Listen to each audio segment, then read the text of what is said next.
Bien, vamos a cambiar de tema esta tarde. Ex cancilleres se reunieron con el presidente Sebastián Piñera, a quien le hicieron ver su malestar por una serie de decisiones en materia de política exterior. Entre ellos, la última, la abstención de nuestro país respecto a la resolución del Consejo de Derechos Humanos de la ONU en contra de Filipinas. Vamos a hablar de este y otros temas. Esta reunión muy importante nos acompaña el ex embajador chileno en Washington y ex canciller Juan Gabriel Valdés. Valdés, gracias por acompañarnos. Bienvenido. Muchas gracias a ustedes por invitarme. Primero, más bien la impresión que le quedó esta cita que tuvieron los exministros de Relaciones Exteriores con el presidente Piñera, considerando que gran parte de los que estuvieron en el Palacio de la Moneda han sido críticos de la política exterior que ha llevado a cabo este gobierno. Yo creo que, en primer lugar, hay que reconocer la voluntad del presidente de avanzar en generar nuevamente un clima para una política de Estado en materia de política exterior. Que es justamente lo que se criticaba, que la política exterior se perdía esa tradición de política de Estado. Exactamente. Y esto significa, en primer lugar, de parte suya, la posibilidad de escuchar las críticas y los comentarios que nosotros teníamos. Y quiero decirle que los transmitimos con completa, no solamente libertad, sino que con mucha franqueza. Se creó un clima de mucha franqueza que considero muy positivo porque es la única manera de llegar a mirar las cosas de la misma forma. ¿Una conversación dura, perdón?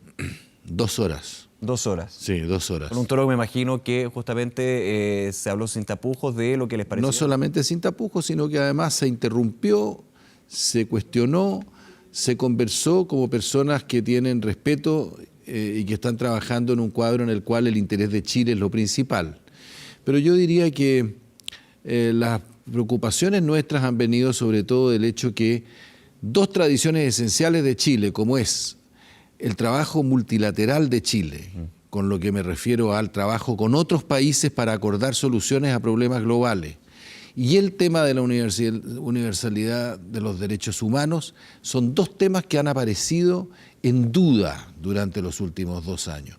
Y eso es algo que nosotros logramos transmitirle al presidente y recibimos del presidente la seguridad de que no iba a ser y no debía ser así, entendiendo que el tratado famoso sobre migraciones de Marrakech, que el gobierno no apoyó, y el tratado de Escazú de medio ambiente, que el gobierno no apoyó, el presidente las ve como excepciones. Nosotros creemos que también deberían ser suscritos para mantener lo que ha sido tradicionalmente la voluntad de Chile de colaborar con otros países en solucionar problemas graves.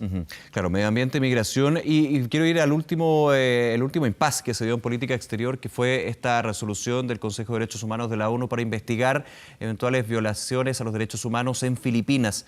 Chile se abstuvo. De hecho, la declaración del actual canciller Teodoro Rivera fue que se mantenía la tendencia y la consecuencia de últimas declaraciones. Claro, en algún minuto se especificó que no era miembro Chile en ese minuto del Consejo de Derechos Humanos, pero sí, decía Teodoro Rivera, de declaraciones, y por eso la abstención.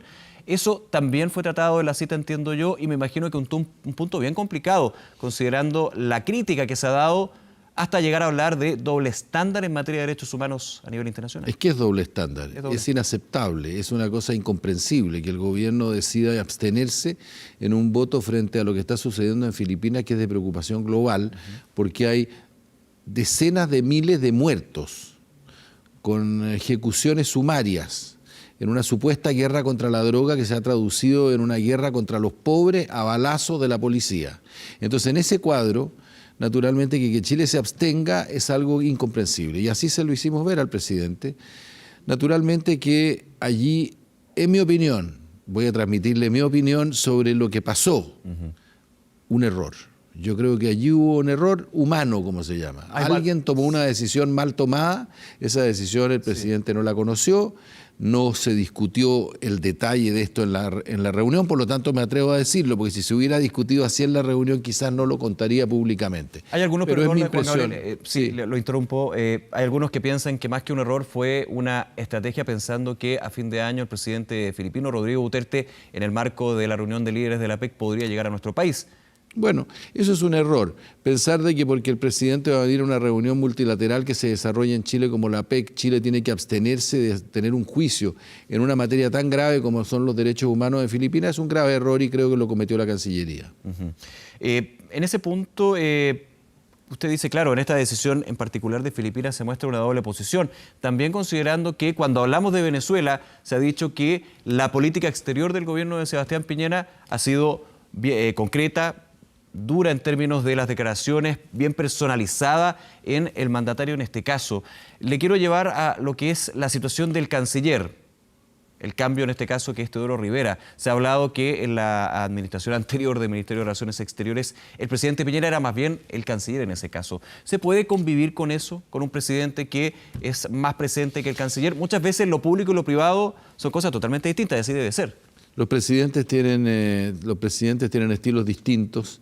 Hay presidentes que son muy fuertes en lo internacional, otros que desean más bien ceder el campo a su ministro o a su ministra, pero en los hechos lo que estamos viendo es que ha habido una confusión en la política internacional.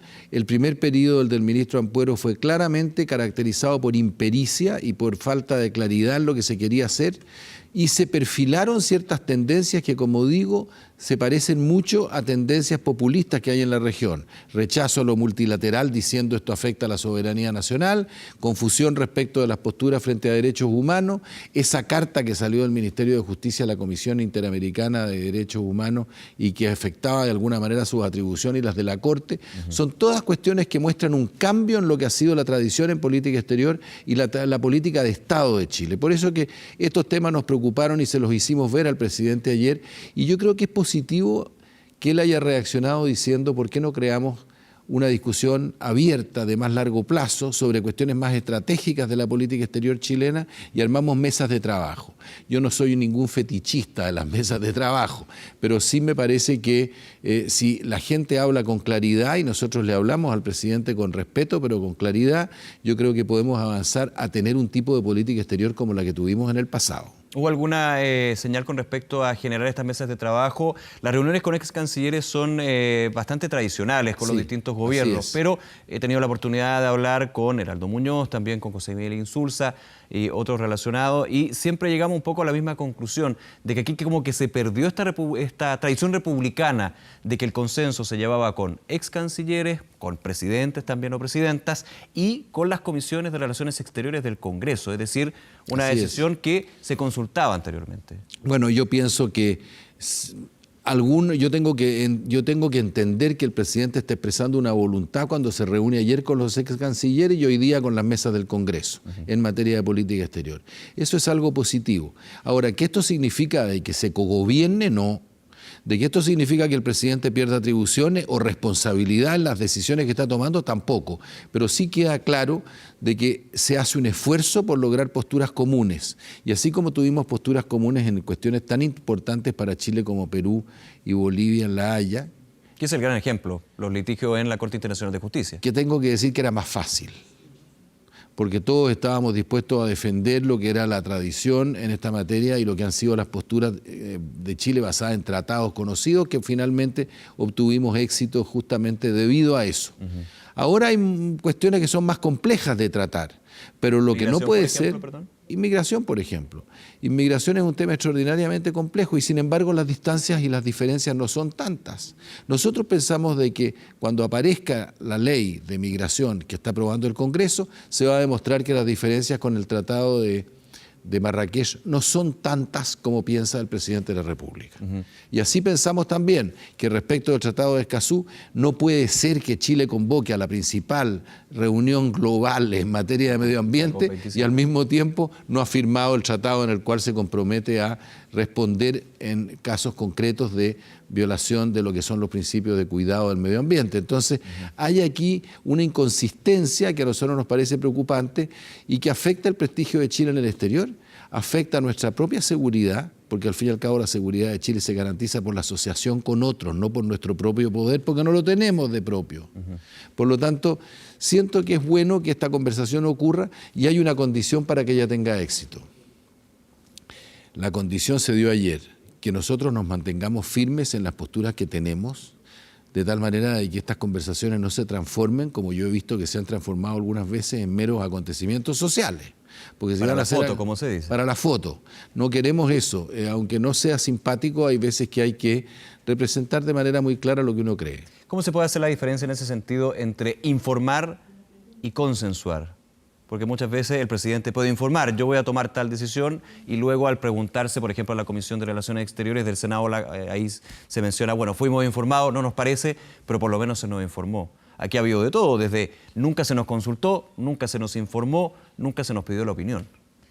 Así es, ha habido situaciones en las cuales el ministro que estaba a cargo había tomado una decisión ese mismo día en que se reunía con los ministros y no les decía una sola palabra de la decisión que había tomado, y los ministros se enteraban por el diario al día siguiente. No tiene sentido estar convocando ex cancilleres simplemente para estarles contando cosas o incluso para estarlos teniendo en una fotografía para que se enteren al día siguiente de las decisiones que está tomando el gobierno. Así que, si bien yo mantengo mis diferencias y mis críticas al gobierno en materia de política exterior, acepto y celebro la decisión tomada ayer de volver a establecer un cuadro de contacto que nos permita llegar a soluciones. Juan Gabriel Valdés, usted señalaba, hay temas que pueden haber diferencias, pero no son tan lejanas. Sí. Son más fáciles de lo que uno pensaría. El tema migración, el tema también hablamos de medioambiental, de derecho medioambiental. Que son temas de enorme complejidad. Son temas de enorme complejidad. Y lo quiero llevar de nuevo al tema de derechos humanos, nuevamente apuntando a la situación de Filipinas, porque en ese sentido muchos dicen en derechos humanos deberían haber menos diferencias, porque está clara la posición del gobierno, de los partidos de izquierda, de derecha. Pueden haber cercanías o no con los gobiernos, pero finalmente si hay una violación a los derechos humanos, aquí no hay nadie que salga y diga que la va a avalar de una manera u otra. Pasaron esos tiempos. ¿Cómo se explica también ese punto? Y segundo, desde esta óptica, ¿cuál es la mirada también a nivel internacional? Muchas veces sabemos la crítica que se da acá por esto, pero no sé cómo se está dando también afuera hacia Chile. En materia de derechos humanos. En materia de derechos. Bueno, yo siento que en un cuadro en que la democracia representativa está siendo amenazada desde los Estados Unidos, cosa que es un hecho que jamás imaginamos en nuestras vidas que podía ocurrir, que en realidad la democracia representativa está en cuestión en Europa y está en cuestión en Estados Unidos. Los derechos humanos son la única vara que nos permite mantenernos en un cuadro de humanismo y de decencia en lo que son las relaciones humanas. Y desde ese punto de vista, si nosotros perdemos de vista el tema de la defensa de los derechos humanos, nos podemos extraviar de manera muy seria. Yo no soy ningún maximalista que piense que Chile tiene que estar condenando a todo el mundo todos los días, pero es evidente que nosotros tenemos que ver cuáles son las prioridades y los derechos que a nosotros nos parece necesario defender a nivel global y que tienen que ser iguales para todos. Nosotros podemos tener la mejor relación comercial con China, pero China tiene que saber que nosotros cuestionamos muchas de las prácticas que tiene China respecto de los disidentes y respecto de quienes discuten los puntos de vista de la autoridad. Lo mismo con Rusia y lo mismo con Estados Unidos, que tiene Guantánamo, que es uno de los casos más inaceptables en materia de derechos humanos en el mundo, porque inventar una cárcel fuera del territorio para sustraerlo a las propias leyes y tener allí fuerzas militares que aplican derecho militar o derecho propio de la guerra, es algo que no lo había inventado nadie hasta ahora. Los campos de concentración incluso así estaban metidos en los propios territorios y tenían... Por lo tanto, hay un cuadro ahí extraordinariamente claro que Chile debería mantener y debería trabajar con el resto de los países de América Latina posiciones comunes. ¿Cómo nos ven a nosotros? La manera como nos ven a nosotros está establecido en ciertos organismos que nosotros apoyamos y hemos suscrito, como por ejemplo la Corte Interamericana de Derechos Humanos y la Comisión.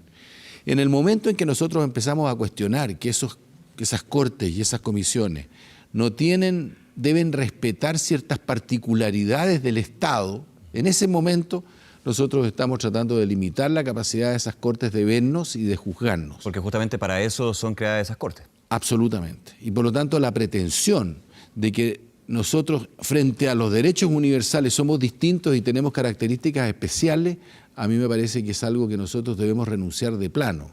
Y creo de que en ese sentido hay formas de diálogo y formas de contacto que los países pueden tener con la Comisión, pero que en ningún caso pueden traducirse en documentos como el enviado a Washington, en el cual se señalaba claramente que Chile pedía un tratamiento especial. Chile junto con otros. Que por lo demás fue lo mismo que pidió en su momento el presidente Chávez y el presidente Evo Morales, que parecen no ser modelos para este gobierno. Claro, totalmente diametrales es la visión que tiene el presidente Piñera. Nos quedan algunos minutos, quiero aprovechar también su presencia, Juan Gabriel, para hablar de la inmigración, ya lo comentábamos. ¿Cómo ve usted el flujo migratorio, la política migratoria del gobierno? Un tema que no es solamente de acá, es a nivel internacional. ¿Usted cree que se está tratando de buena manera? Es un tema extraordinariamente difícil, porque por una parte nosotros tenemos que tener una política migratoria que nos garantice que nosotros no vamos a recibir 600, 700, 800 mil personas que efectivamente no estamos en condiciones de recibir. Y eso significa entender de que no tenemos ni servicios, ni posibilidades de empleo, ni capacidad de apoyo. ¿No? Y eso es aplicar un realismo que es sano tanto para el migrante como para el nacional. Pero es evidente de que esa práctica que se está siguiendo en el sentido de buscar aplicar, generar una legislación y generar reglas claras, no ha sido aplicado por el gobierno de manera precisa. ¿Por qué no? Porque, por ejemplo, lo digo como ciudadano de a pie, yo entendí durante mucho tiempo que la visa democrática que se le estaba dando a los venezolanos era de alguna manera una forma de recibirlos en forma especial en comparación con otros. Se les estaba diciendo, señores, ustedes no son haitianos, así que yo los voy a recibir de una manera especial. ¿Por qué? Porque ustedes están siendo sometidos por una dictadura. Eso significaba invitarlos a venir.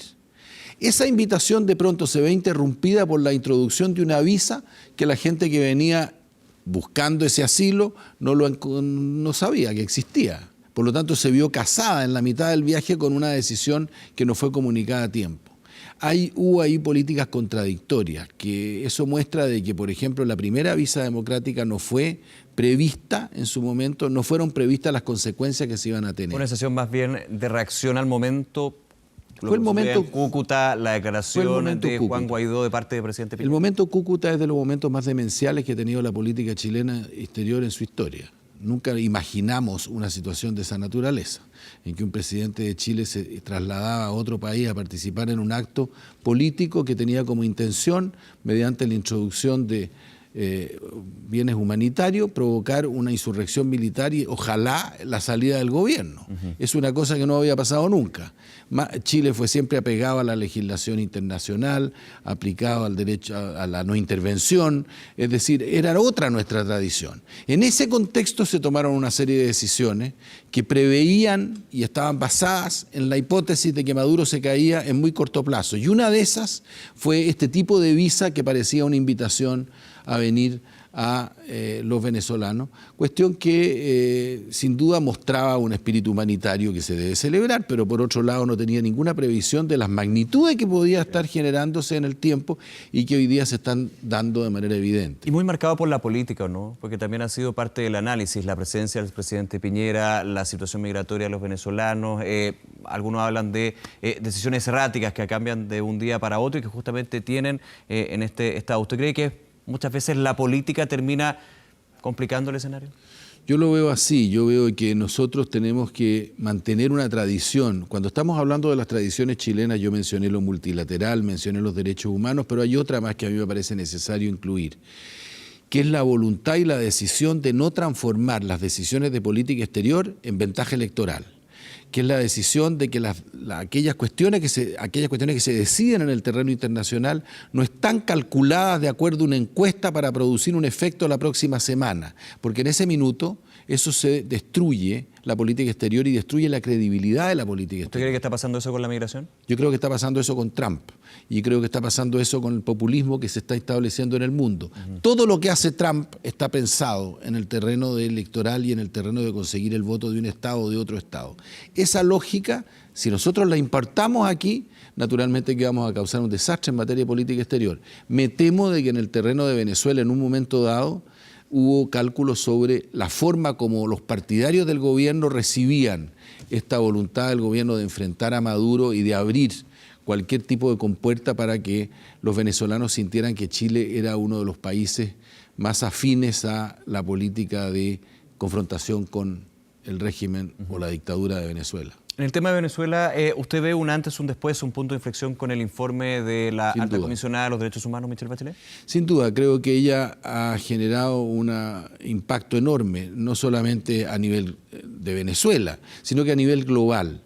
Yo estoy en el Consejo de Mediaciones que depende del Secretario General de Naciones Unidas y tenemos reuniones con el Secretario General y con los representantes de mediaciones de los otros continentes. Y puedo decir de que en la última reunión que tuvimos en Nueva York, el tema de Venezuela no era muy bien comprendido en el resto del mundo. Era visto como algo incomprensible. 2 parlamentos, 2 presidentes, 2 tribunales de justicia. Yo creo que el informe de la presidenta ha puesto las cosas en su justo término y ha generado una verdad. Y es muy importante que esa verdad se sostenga, porque lo de Venezuela no puede mantenerse así. Lo que se está cometiendo contra el pueblo venezolano es un crimen. Bien. Juan Gabriel Valdés, nuevamente muchísimas gracias por acompañarnos. Muchas gracias por invitarme. Muchas gracias.